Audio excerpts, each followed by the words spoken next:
Sejumlah fraksi di DPR menyuarakan hak angket dalam rapat paripurna pembukaan masa sidang ke-13 DPR. Ya, PDIP meminta DPR menjalankan fungsinya dengan baik untuk menjawab kecurigaan masyarakat atas permasalahan dalam penyelenggaraan pemilu 2024. Anggota DPR RI dari fraksi PKS, PKB hingga PDI Perjuangan melakukan interupsi soal hak angket di rapat paripurna pembukaan masa sidang ke-13. Anggota DPR RI fraksi PKB, Luluk Nur Hamidah, menyebut pemilu kali ini merupakan pemilu paling brutal, sehingga DPR perlu menggunakan hak angket untuk menyelidiki dugaan kecurangan. Saya belum pernah melihat ada sebuah proses pemilu yang sebrutal dan semenyakitkan ini, di mana etika dan moral politik berada di titik minus, kalau tidak bisa dikatakan di titik nol. Ketika para akademisi, para budayawan, para profesor, para mahasiswa, bahkan rakyat biasa sudah mulai berteriak tentang sesuatu yang dianggap ada kecurangan. Terkait hak angket, anggota DPR RI fraksi PDIP Arya Bima meminta DPR menjalankan fungsinya dengan baik. Arya berharap DPR menunjukkan taringnya agar tercipta pemilu yang lebih baik. Menyikapi dalam hal ini, mau mengoptimalkan pengawasan fungsi komisi, atau interpelasi, atau angket, ataupun apapun, supaya pemilu ke depan, kualitas pemilu ke depan, itu harus ada hal-hal yang dilakukan dengan koreksi, mengkoreksi aturan-aturan kita maupun mengoptimalkan pengawasan kita sebagai anggota legislatif yang tidak ada taringnya, yang tidak ada marwahnya di dalam pelaksanaan pemilu kemarin. Sementara itu, anggota DPR RI fraksi PKS, Aus Nur Hidayat, mendorong penggunaan hak angket untuk klarifikasi kecurigaan masyarakat atas permasalahan dan penyelenggaraan pemilu 2024. Aus mengingatkan agar marwah pemilu yang langsung umum bebas rahasia ini tetap dijaga. Tim Liputan Ainus melaporkan. Misal usulan hak angket kecurangan pemilu ramai disampaikan dalam rapat paripurna DPR RI yang hanya dihadiri setengah dari total jumlah anggota. Ketua DPR RI Puan Maharani juga tidak hadir dalam persidangan.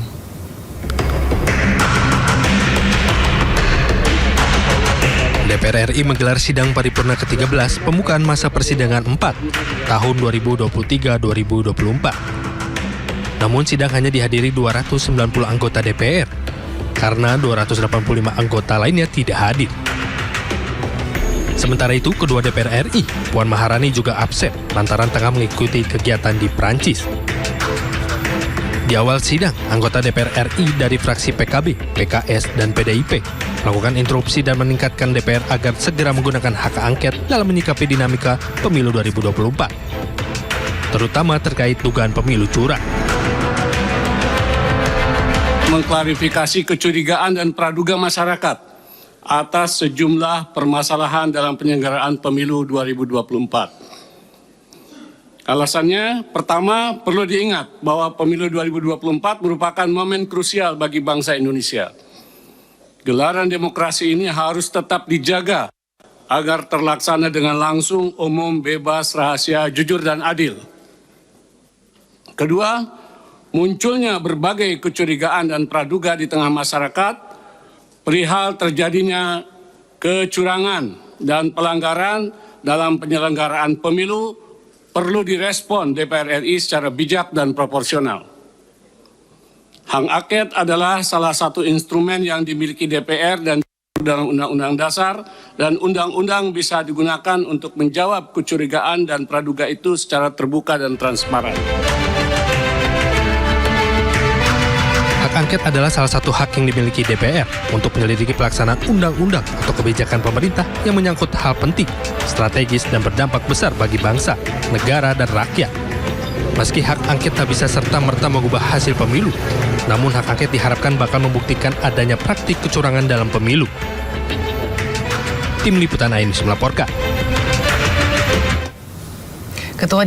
Ketua Tim Demokrasi Keadilan, maksud kami, Todung Mulya Lubis menyebut hak angket mengungkap dugaan kecurangan pemilu tidak berujung pada pemakzulan Presiden. Hak angket berdiri sendiri untuk mengoptimalkan pengawasan DPR terhadap penyelenggaraan pemilu. Soal hak angket, ya, itu kan hak, ya, yang ada pada DPR. Ya. Selain hak angket, ada hak interpelasi. Ya. Proses ini lebih banyak dilakukan oleh partai politik. Ya.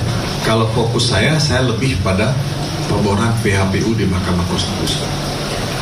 Nah, saya memang pernah ditanya oleh wartawan mengenai hak angket. Saya tentu senang ya hak angket itu bergulir. Kenapa? Karena kebijakan pemerintah atau pelaksanaan undang-undang itu bisa diuji sejauh mana undang-undang itu dilaksanakan sesuai dengan maksud pembuat undang-undang. Sejauh mana kebijakan itu diuji. Ya. Nah, kebijakan itu kan macam-macam. Bisa juga masuk kebijakan dalam penyelenggaraan pemilu. Ya. Pelaksananya siapa? Pelaksananya KPU memang dan Bawaslu. Tapi kebijakannya kan dibuat oleh pemerintah bahwa pemilu itu bisa diadakan ya tanggal sekian ya sekali 5 tahun, itu kan semua ada undang-undangnya. Nah, jadi saudara-saudara, hak angket itu penting ya, untuk menguji ya, kebenaran, ya, menguji kebijakan. Nah, apakah dia ada hubungannya dengan pemakzulan? Saya nggak melihat ada hubungannya dengan pemakzulan. Bahwa temuan hak angket, kalau hak angket itu sudah selesai, akan digunakan untuk pemakzulan, itu soal lain. Itu soal lain. Jadi tidak betul tujuan hak angket itu untuk melakukan pemakzulan. Ya, saya kasih ini yang perlu lebih difahami. Ya memang betul ya, ini kan ada ribut-ribut gitu ya di bawah bahwa wah ini hak angket nih mau memaksulkan presiden dan lain sebagainya. Tapi sebetulnya hak angket ini adalah untuk membuktikan bahwa betul ada atau tidak dugaan kecurangan pemilu gitu, betul atau tidak gitu kan. Jadi sebetulnya memang ini yang perlu diketahui oleh masyarakat. Gitu. Tapi apakah ada kaitannya dengan pemakzulan presiden? Saya rasa seperti yang sudah disampaikan Pak Todung tadi ya, gitu. Bukan ke situ arahnya. Benar. Sementara itu isu hak angket terkait dugaan kecurangan Pilpres 2024 ini mengemuka saat rapat paripurna DPR RI. Ya, lalu apa saja pemirsa yang menjadi syarat hak angket? Berikut ini informasi selengkapnya untuk Anda.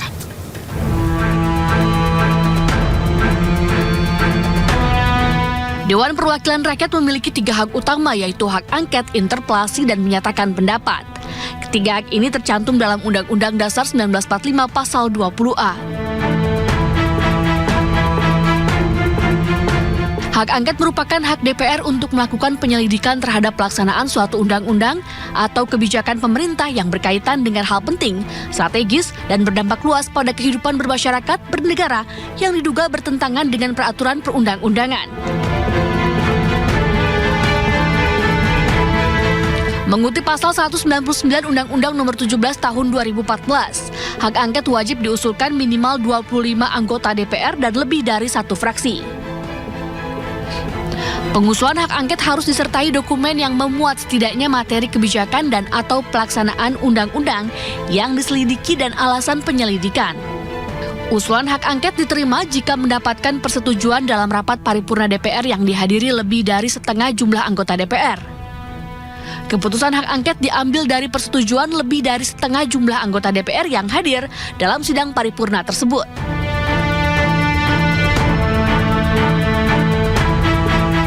Sementara itu, fungsi hak angket untuk menyelidiki pelaksanaan undang-undang atau kebijakan pemerintah yang diduga bertentangan dengan peraturan perundang-undangan. Menyelidiki pejabat negara atau pemerintahan, badan hukum atau warga yang tidak memenuhi panggilan DPR setelah 3 kali pemanggilan berturut-turut tanpa alasan sah.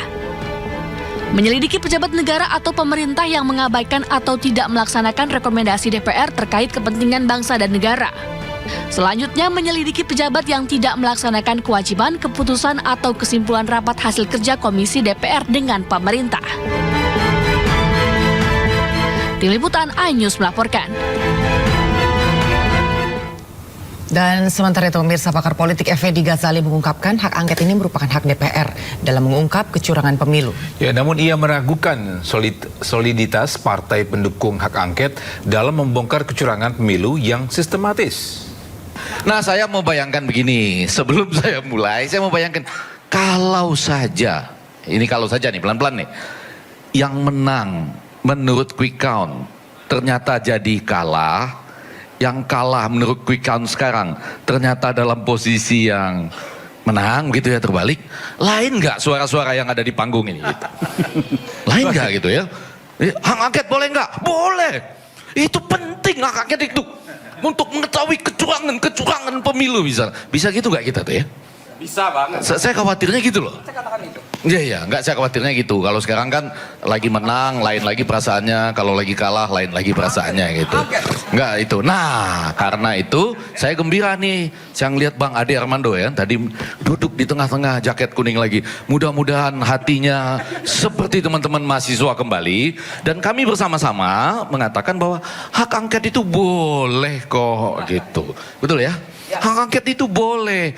Ada haknya untuk DPR gitu ya. Jadi kalau dia jalankan boleh. Bahwa kemudian nggak berhasil, nah itu betul juga teman-teman dari Gerindra yang tadi pagi bicara. Itu jelas kaitannya dengan hak angkot. Angkot apa? Siapa yang nyetir dan siapa yang masuk di dalam mobil itu gitu. Sampai sekarang kita nggak tahu deh ya, siapa yang betul-betul mau menjadi setir dari hak angket ini. Barangkali itu maksudnya dari Gerindra. Apakah yang nyetirnya itu betul-betul Ibu Megawati atau Surya Paloh atau siapa, kan belum jelasnya yang nyetir siapa. Lalu siapa yang naik ke atasnya gitu. Tapi kalau prediksi Anda jalan nggak hak angket? Agak sulit, terutama karena ada BTS. Apa itu? BTS ini hati-hati loh ya, jangan dikait-kaitkan dengan kasus, bukan. BTS ini belum tentu solid gitu. Ya Kenapa kan? nggak solid? Iya, belum tentu solid. Karena siapa yang naik ke atas angkot ini, lalu bahaya yang mengancamnya apa, misalnya begitu loh. Oke. Ya kan lalu lintasnya harus hati-hati. Maksudnya ancaman, langsung aja nih. Iya benar. Ada ancaman yang Anda mungkin jangan terjadi. mengajak saya ikut memiliki nasib seperti Anda. Kurang lebih begitulah. Ya. Jadi ini BTS. BTS itu Jadi seorang profesor nggak seberani Aiman gitu maksudnya. gimana? Seorang profesor nggak seberani Aiman. Kan kita belum tahu ukuran bahayanya sebesar apa gitu. Tapi bahwa Anda saya support sudah dari tadi loh, saya support. Iya, Iya kan? terima kasih. Saya ini mensupport Anda sampai kapan. Jadi tapi saya BTS tanya. enggak, BTS itu belum Ini tentu. soal apa yang kemudian tadi dikatakan bahwa angket bisa jadi nggak terjadi karena bisa jadi tersandra, kan begitu kurang lebih. Iya, BTS sama dengan belum tentu solid. BTS belum tentu. Ini BTS berapa kali disebut? Iya dong, belum tentu solusinya tercapai dengan itu. Tapi kita semua sepakat, ya Bang Ade ya, bahwa itu adalah hak DPR. Berkali-kali saya bilang boleh nggak? Boleh. Bahwa nanti itu ada hadangan-hadangan, nggak apa-apa. Karena begini loh, mengatur supaya pelanggaran itu tidak disebut kecurangan, itu adalah kecurangan yang strategis dan sistematis. Ya kan, mengatur supaya jangan istilahnya kecurangan.